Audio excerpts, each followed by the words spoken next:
Buongiorno and welcome to the Bicycle Diaries, and welcome to day 6 on the tour of Tuscany. This is actually our final day, and it's the one I'm a little bit scared about because it's 100 kilometers.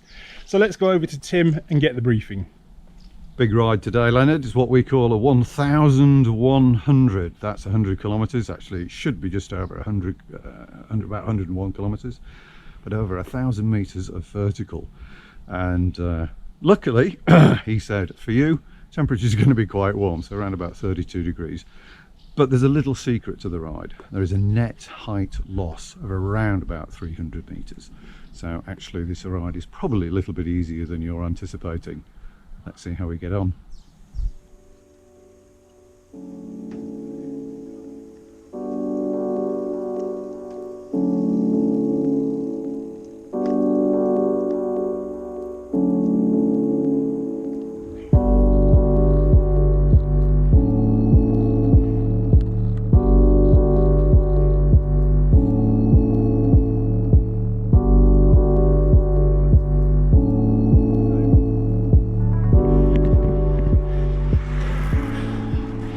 No two ways about it.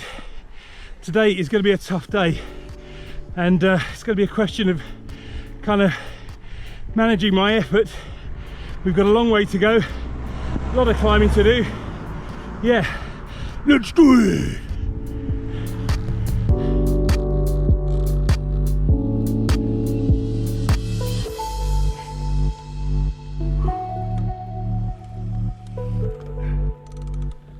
One of my favourite descents on this ride, coming up now, round about 5 kilometres.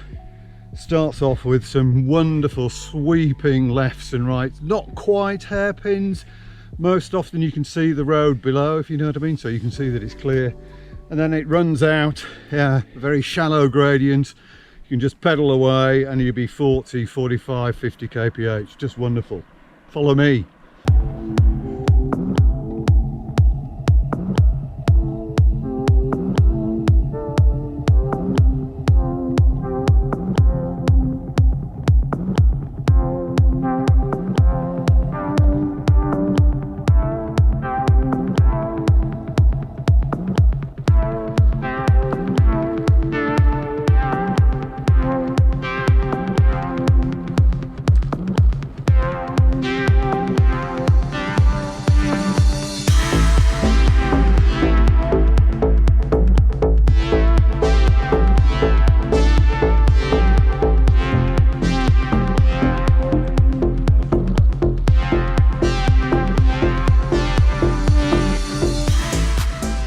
Just at the bottom of that absolutely wonderful descent, and now we're climbing again. We've got about a 4 kilometer climb, but it's very gentle.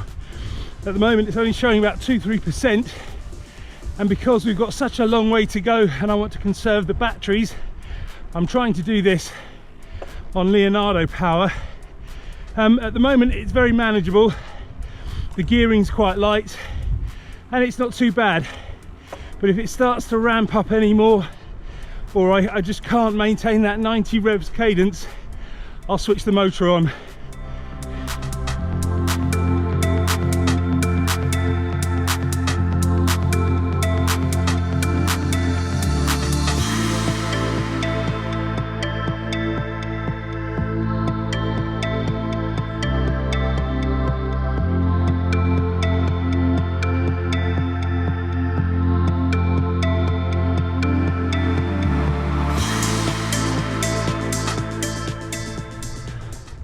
The climb has started to ramp up a bit now, so 6, 7, 8%, so I'm using the motor.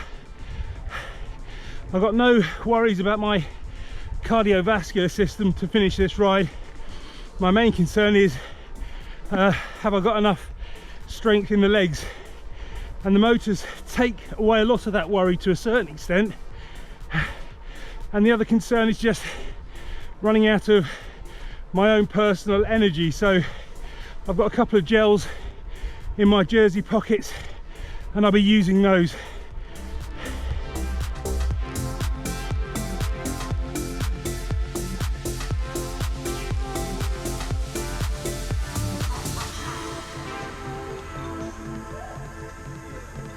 stop for a coffee if you want. Okay.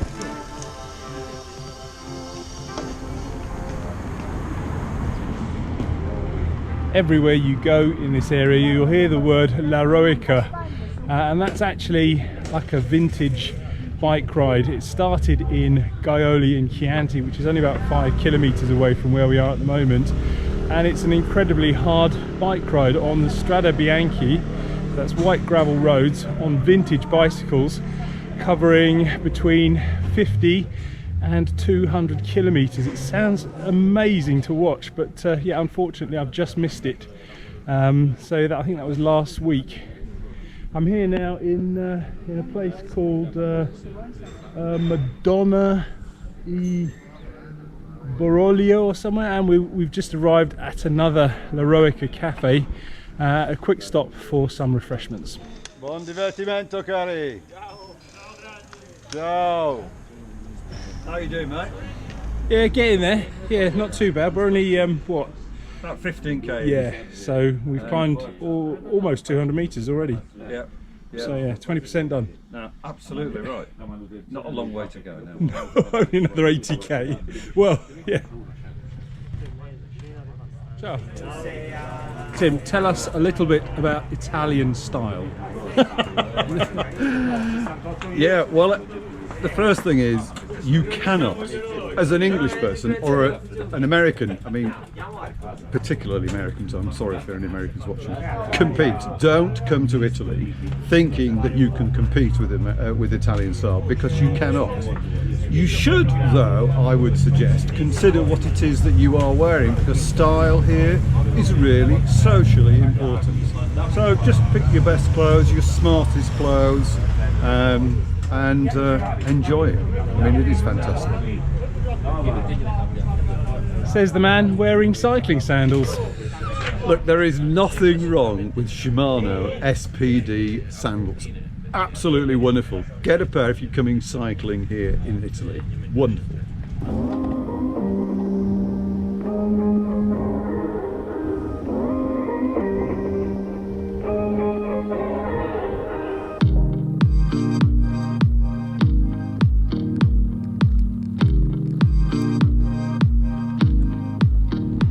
I'm sure you've all been on club runs or rides out with your chums, and you see a hill in front of you and your heart just sinks because it looks really hard to get up. But that's one of the beauties of these e-bikes. Your heart doesn't sink. You can think to yourself, yeah, I can get up that and feel okay.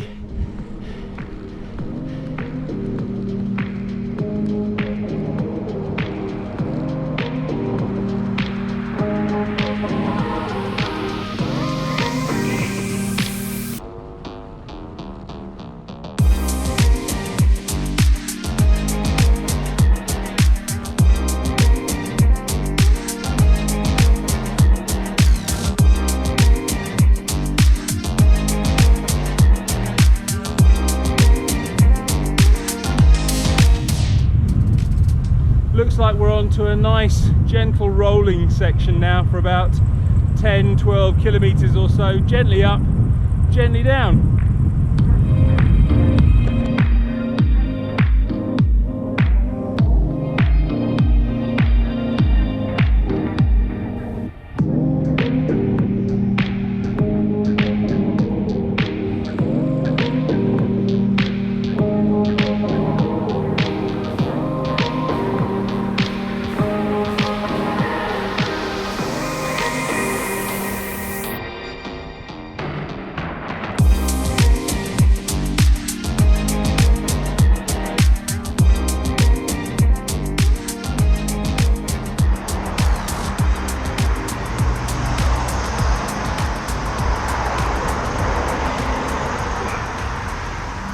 Lovely. Wasn't it just that? Those curves are made for bicycles. Brilliant.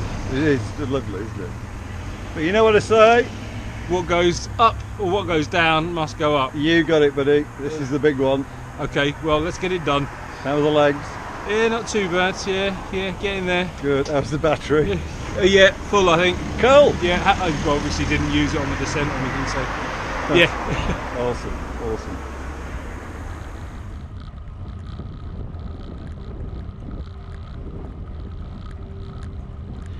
No sooner have we finished that lovely descent, we're on one of the climbs of the day. So according to my Karoo, it's about 6-7k with an average gradient of about 6%. So definitely a job for the motor.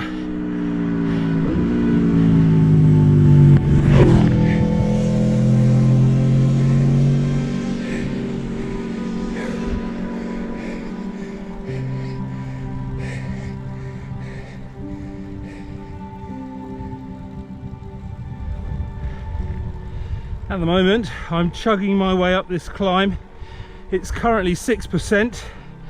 I'm doing about 12 kilometers an hour with a cadence of 90 and a heart rate of 70% of my maximum. Normally, if I was on a regular bike, it'd be much higher than this. So this is what it must feel like to be a much fitter cyclist.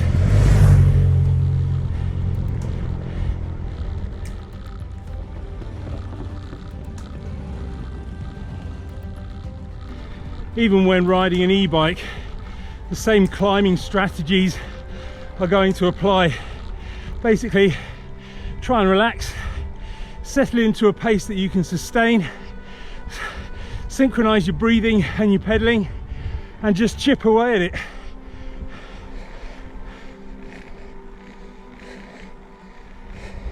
According to the Karoo, this climb just seems to go on forever. And when you're not worrying too much about how it feels in your legs or your fitness, other things start to come into play, like your posture, and you need a posture break every now and again.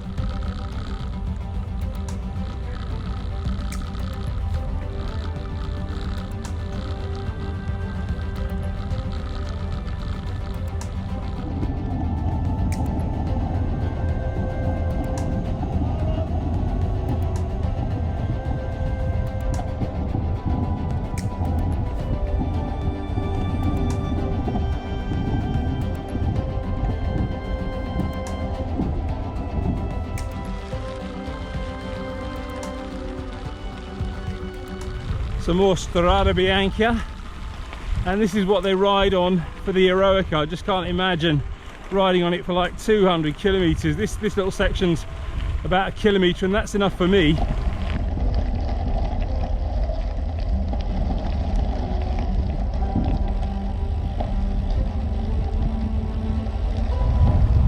That Strada Bianca might well be the authentic Italian cycling experience, but I was glad that section was over.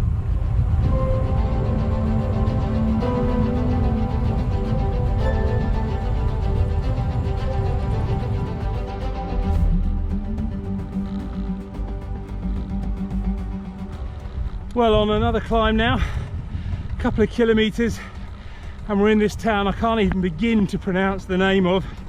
We're stopping for a meal, and we're only about 38 kilometers from the end now.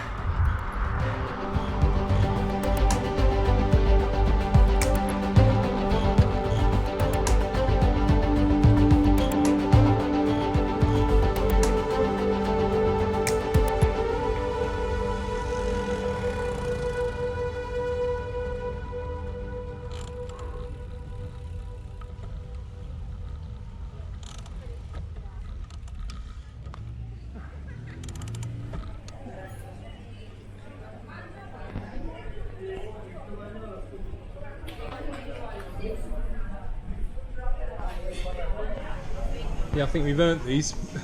You certainly have, sir. Cheers. Salute. Buon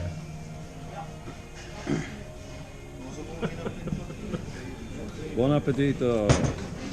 That was a very nice little meal stop. I had a rather unusual dish. I thought I was ordering tagliatelle and mushrooms, and it came out just meat and mushrooms. But yeah, now I'm refueled. We're on the final 25 kilometers to the hotel. And that's the final 25 kilometers of this tour of Tuscany.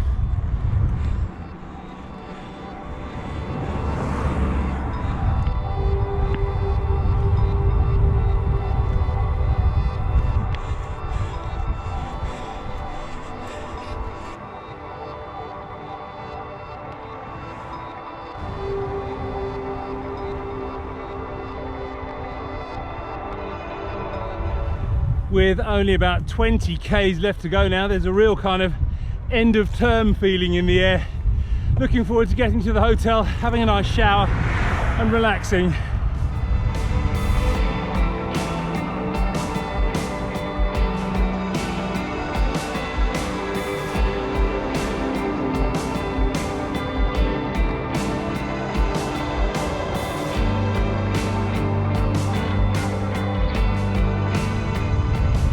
And there is Cortona, that's where we're going, or at least 4 or 5 kilometers just outside of it. Yeah, it's been absolutely fantastic.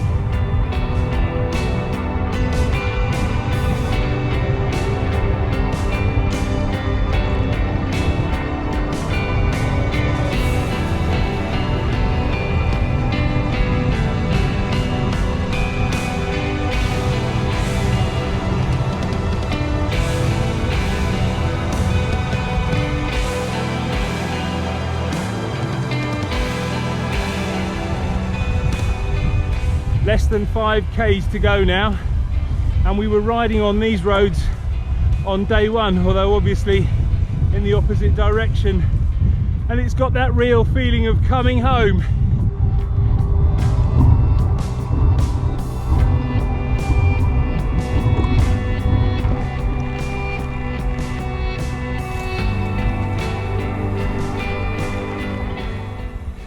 "100 kilometers.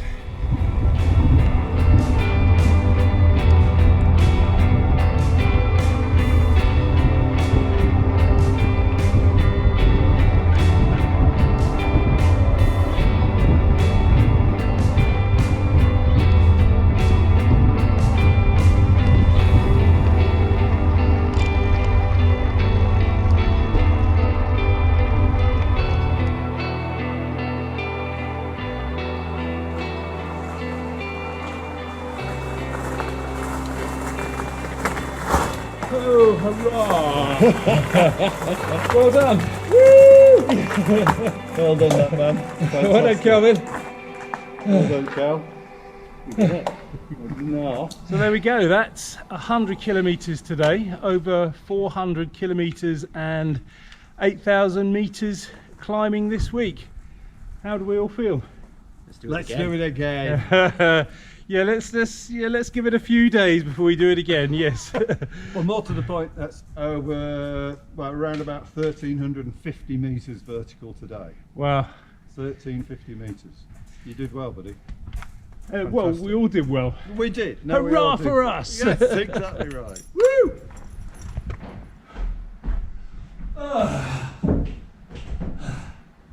Unfortunately for me, that's my e-bike tour done and dusted. I have to say, Tuscany is an amazing place to ride a bike. It's got some beautiful cycling routes, stunning scenery, the weather's been amazing, the food and the drink has been incredible, plus there's also the fantastic Italian cycling culture. Along the way, I've been privileged to stay in some amazing hotels, ranging from aristocratic hunting lodges like this one, to old castles and luxury hotels. Now, a very common reaction when you tell people that you've been riding an e-bike is that it's cheating. And if you look at the semantics of it, cheating is basically not playing by the rules or giving yourself an unfair advantage. And I think that only kind of works if you're in a race situation, or if you're trying maybe to steal a segment on Strava. And who does that? Certainly not me. If you wanted to get really pernickety about things, the only true test of cycling is riding a fixed wheel bike with a 1-to-1 gear ratio. You could even argue that things like riding a bike with gears is cheating, or even finding a slightly flatter route to ride home. I think you have to ask yourself why you cycle in the first place. Many of us ride for fitness, we ride for fun, we ride to enjoy the fresh air and the scenery. And in fact, riding an e-bike does not take anything away from that in any shape or form. In fact, it adds to it because it takes all of the pain out of any of the really difficult bits. So the burning question is, would I consider buying an e-bike? And of course the answer has to be yes. Now, if you watch this vlog regularly, you'll know that I have several bikes and I use them for different styles of riding. So for instance, if I was doing a long ride, I might choose my Cannondale. And if I wanted to do a shorter, faster ride, I would choose my Trek. And it would be exactly the same with the e-bike. So if I was going to do a particularly long and difficult route, then that would be a job for the e-bike. But I'd still get a really good workout and nothing would be taken away from the ride. So yes, e-bikes are great. I do like them. And yeah, hopefully, don't take my word for it. Go out and try one for yourself. Thanks for watching.